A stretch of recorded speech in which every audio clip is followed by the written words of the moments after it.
So this is Captain Sam G, and I come to you today with a video about the alternate costumes in this game, Spider-Man Shattered Dimensions. Now, Evil Gamer 100 asked me to do this, however I'm also going to talk a little bit about something I find pretty important and you may find to be pretentious as hell. Hopefully I won't come off as too pretentious, but we'll see.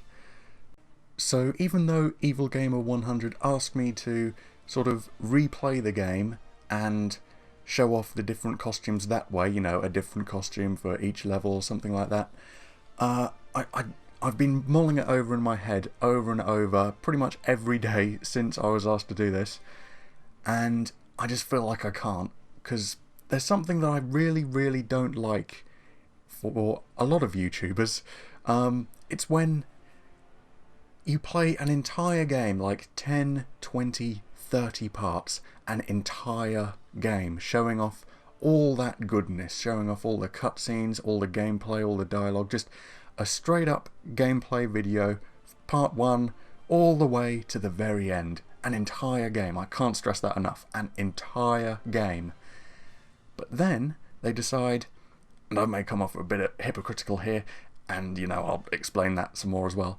Then they decide they're going to play the entire game again, but with some arbitrary, very slight little difference, like using the different costumes or selecting different options that happen during the game so you can activate different cutscenes or something. And it just feels like it's wasting people's time. You may not agree with me, but you know, that's just how I see it. I really don't like the idea of wasting people's time. It's one of the reasons why I cut out every single, or as many as I possibly can without interrupting the flow of the game, as many loading screens as I possibly can. Spider-Man 3 must have cut out at least 1,000 loading screens. Fallout 4, like 10,000, nah, probably not that, but at least 1,000 loading screens from Fallout 4 I cut out as well, because I don't like wasting people's time. I don't want you sitting there waiting for the gameplay to happen, and I also don't want to repeat the same stuff and you have to watch it and see the exact same things happening. Because one of the things, let's take Spider-Man Web of Shadows for instance. I played the entire game how I wanted to, but a lot of YouTubers, they'll do a good run where they play the entire game, but only doing the good choices, and then the entire game again, but doing the bad choices. Because it sounds interesting, but what it means is you're sitting through the exact same gameplay, the exact same dialogue, the exact same everything for an hour, 2 hours, 3 hours, and then you come to a pivotal choice that changes the cutscene that happens for like 1 or 2 minutes, and then you have to sit through watching them play hours and hours of gameplay again before they get to the next choice. So what I did was I played the entire game how I wanted to, and then oh god, I really rushed and played through the game 3 more times. The entire game I played through 3 more times so I could get all of the cutscenes and put out a all the good options video, all the bad options video, and then I realised, oh, I could have actually done the all the QTE fails as well, and then I played the entire game again and recorded all the QTE failures. So you get to see all of that goodness, all of the choices, how it affects the game, but without having to sit through and watch me play the entire game again. And that's just something I really feel strongly about. I don't want to waste people's time. I don't want you having to sit there and watch me do the exact same thing again for hours and hours just so you can then watch 1 minute of slightly changed cutscene. Now here comes the hypocritical part. I've already done that. I've already played a game and then played it again. It was King Kong, but let me try and make myself not seem like I'm just dripping with hypocrisy. Let me try and quell that down a little bit. The first time I played King Kong, it was one of the first games I played, and the quality wasn't very good, video wise and audio wise. I think I was using like one of my first microphones, so the quality was just not that great.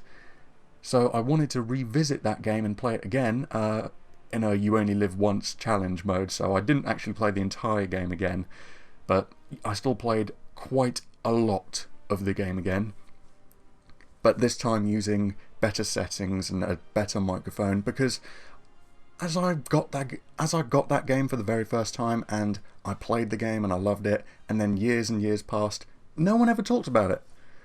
I know things are different now because of the internet, and back then I didn't really have the internet, no one really did. It was just, I think rich people had it. I don't know, it might be different for other places, other people, but for me, internet was never a big thing, and I never heard anyone talk about King Kong. None of my friends knew about it, no one at school talked about it.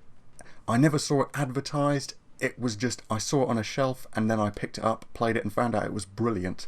I'd never seen any advertising for it or anything, so the game just seemed to be a hidden gem for me, and I wanted people to see it and see how great it was and showcase it properly as it deserved to be.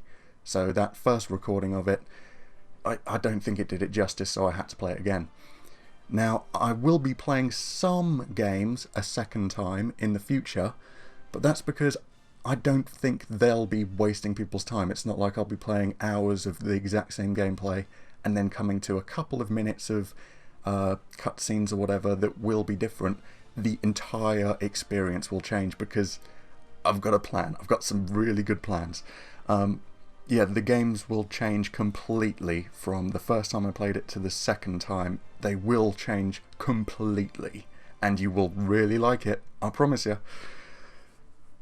So yeah, I just wanted to explain that. Even though Evil Gamer 100 asked me to do this, I just don't feel I can. I don't want to waste people's time, so the best way I think I can do this is to just make this one video and just flat out talk about the costumes. So, let's get to it. Let's go to the bonus gallery and view them. So it may seem a little bit boring, me just sat here talking about things rather than actually playing anything. I'm just talking, but hopefully you like what I have to say, and hopefully you also liked what I've just said. So let's go to figurines, and let's go Amazing Dimension first of all.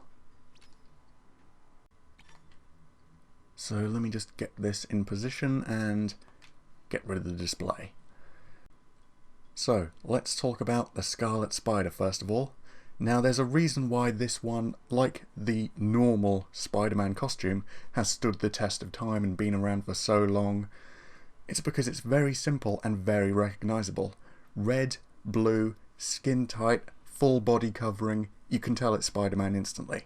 It's just so simplistic, and it's Spider-Man. It's an alternate look for Spider-Man, but as soon as you see it, you realise it's the Spider. There's no mistaking. That's all I've really got to say about this one. I've got more to say about other costumes, but for this one, it's just, that's all there is to it. This is Spider-Man. It's a classic looking costume, very simple. You can draw it easily. You can make him out easily if it's in the dark, or you just see those big eyes, or the logo. It's just, that's Spider-Man.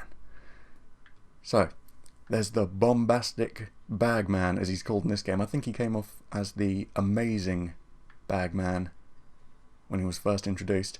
This is just a costume of Spidey dressed in a spare Fantastic Four outfit that Johnny Storm lent him. It's very ill-fitting, and it's got a kick me sign in the back and a paper bag for a mask. Thanks, Johnny.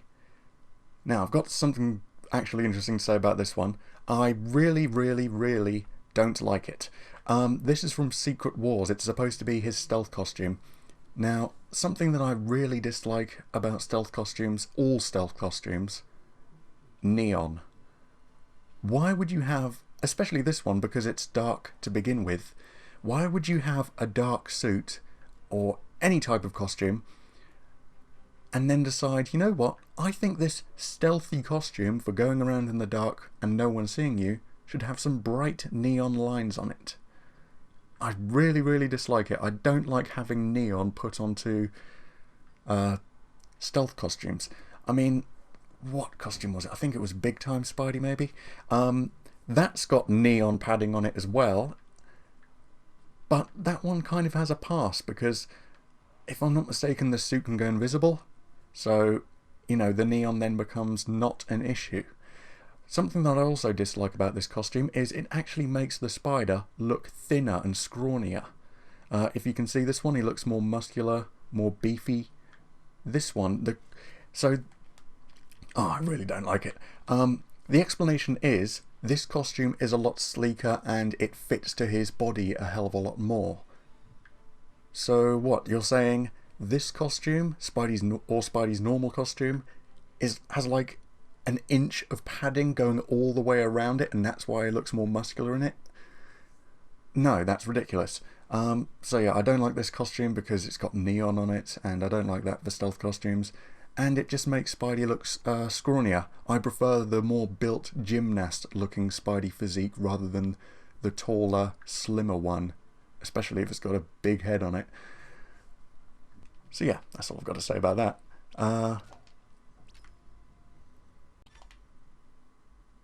Okay, so let's go to the ultimate dimension, alternate suits. So first off, we just have the standard Spidey costume. Nothing much to say about it, except I really, really like the colours on it, and I usually prefer darker blues and darker reds for Spidey's costume, but for this one, because it's from the Ultimate Universe and everything looks a bit more comic-y, I like that it's bright and I like the sheen on it. It looks like it's actually from a comic book universe rather than a real-life universe sort of thing. Nice. Here we have Manga Universe Spider-Man. Again, it's very, very similar to the normal Spidey costume, except it's got enormous trainers or sneakers on the bottom, which, I don't like because how the hell is his amazing stickum powers supposed to work through that? Also, what I don't like, backpack. Not because he's got a backpack. I mean, if you've got any sort of storage device, it's great. You can pull out all sorts of gadgets, except this isn't one of those types of games, so his backpack is pretty much useless here. He doesn't pull out any special gadgets or anything, it's just an aesthetic feature. And if it's just an aesthetic feature, it means the bad guy's got something to grab hold of and yank you backwards, slam your head into the ground. So I don't like that. I don't like that he's got an extra vulnerability point, an extra, it's like really huge, long, billowing capes. You're going to trip all over them. Yeah. Although it's small and compact, it's still an extra portion that a bad guy could just grab onto. Imagine all the comics and all of the cartoons and stuff where Spidey has only just managed to jump away from a bad guy and you see their clawed hand, like, almost scratch his back as they try grabbing him. Well, now he is going to get grabbed. But apart from that, I mean, if it had an actual feature, that would be a bit too much to ask for the game developers. Hey, for this one Spider-Man, give him some gadgets to use or something. A bit too much to ask for. So, apart from that, the costume is pretty much fine. I don't have too strong a feeling about it. Electroproof Spider-Man. Now, oh god, I haven't played as Electroproof Spider-Man in a while, so I'm unsure. But if it works the same as it did in Spider-Man 2 on the PS1, I'll be pleasantly surprised. You see, what happens in Spider-Man 2 on the PS1, you have an electroproof costume. If you put it on, then you're electroproof. Lightning attacks will not hurt you. It's a huge advantage in the game. If this works the same, I'll be pleasantly surprised, and that would just be amazing. One of the things I really like about Spider-Man is whenever he actually prepares for something. I mean, he's been fighting the same villains for years and years and years. He should know that he should automatically go around with some kind of electric-proof costume, with spare web cartridges that shoot out fire for fighting symbiotes like in Spider-Man PS1. All these sorts of things that he should take advantage of. I mean, he's supposed to be a genius. He should start preparing for his enemies more.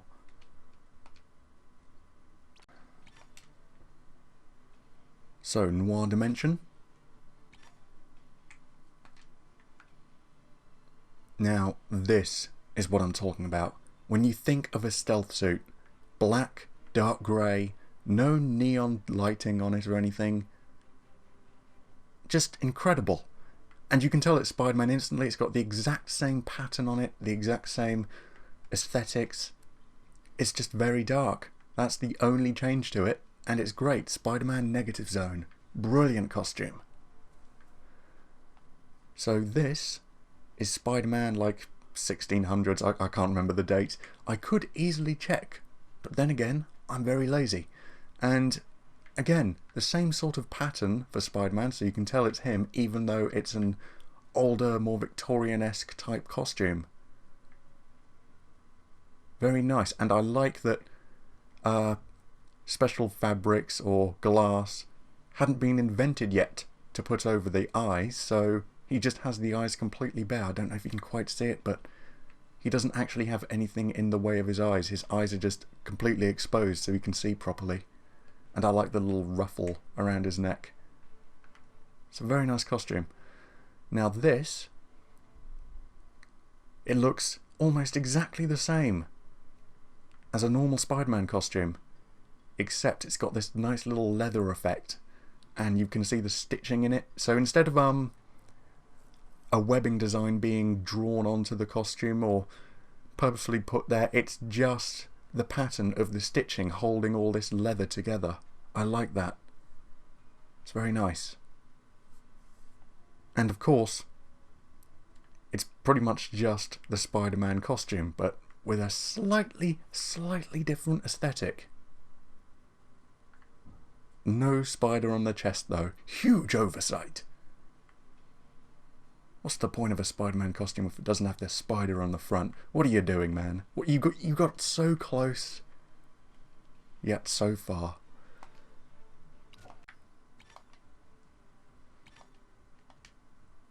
So, Spider-Man 2099 dimension. Now, first off, what I've got to say is, for all of these costumes and the standard 2099 costume, I love that they've given it this sort of techno effect where it's got these lights shining and glimmering over it, showing that it's the future. So obviously, all superhero costumes would have this crazy effect on it. It's such a small little thing, but it makes so much difference. And as I said before about neon lighting and stuff, oh, I hate that. Having an agile, stealthy superhero and then giving neon effects to it. You might think, hang on, why do you like the lighting on this then? Shouldn't it be darker and more muted if it's for a more stealth-based superhero?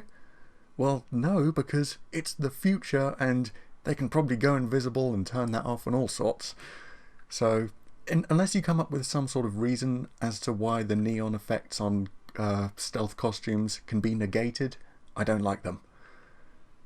You know, like the Spider-Gwen costume, just randomly throwing neon patterns onto it and stuff, I don't like it. But if the costume can go invisible, like Big Time Spidey... Oh, I think I might just be making that up, though. Yeah, if the costume can go invisible, then the neon is negated instantly, so I don't care. But, yeah, I don't like bright lights and neon signs and all sorts on top of stealth costumes unless it can be negated. So, this is Flipside. He's one of, I think he's 2099 Spider-Man's supervillain. I think I need to read all of them. Let's get rid of the display. Yeah, this is Flipside. So he's been brought in to help out. I mean, obviously he doesn't want the entire universe being destroyed. He lives there. He doesn't want to be killed. But, you know, what I'd like, and again, this is probably asking too much for the developers of this game, is if the dialogue in the game changed to reflect that this is actually Flipside and not just an alternate costume. So he actually has different dialogue and we can understand that he's a completely different character. So this is Iron Spider. So, costume that Tony Stark gave to Spider-Man. And yeah, it's just really nice. I mean, it's been around for ages, lots of people know it. It says Spider-Man as well as Iron Man at the same time. You can see easily that it's got Iron Man's influence on it.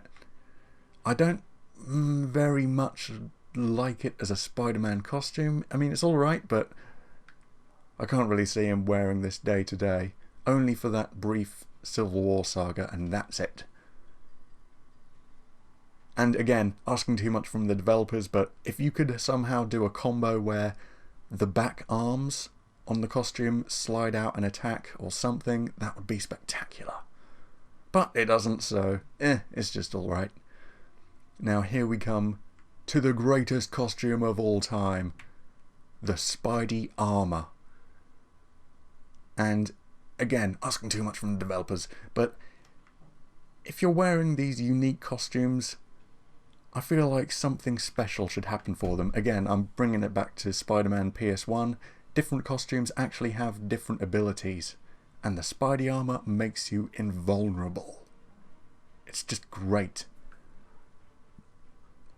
I didn't actually use it in my PS1 playthroughs, but I still like it a lot.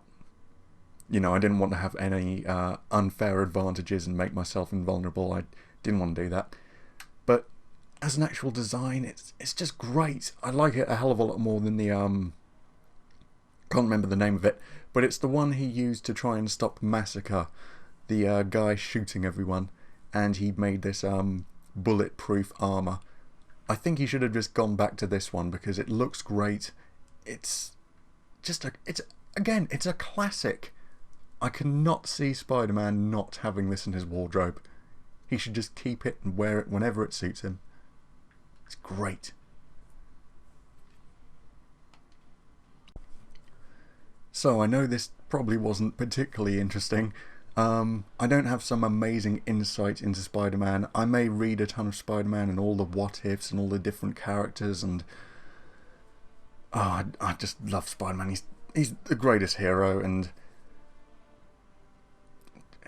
just so many good comics out there.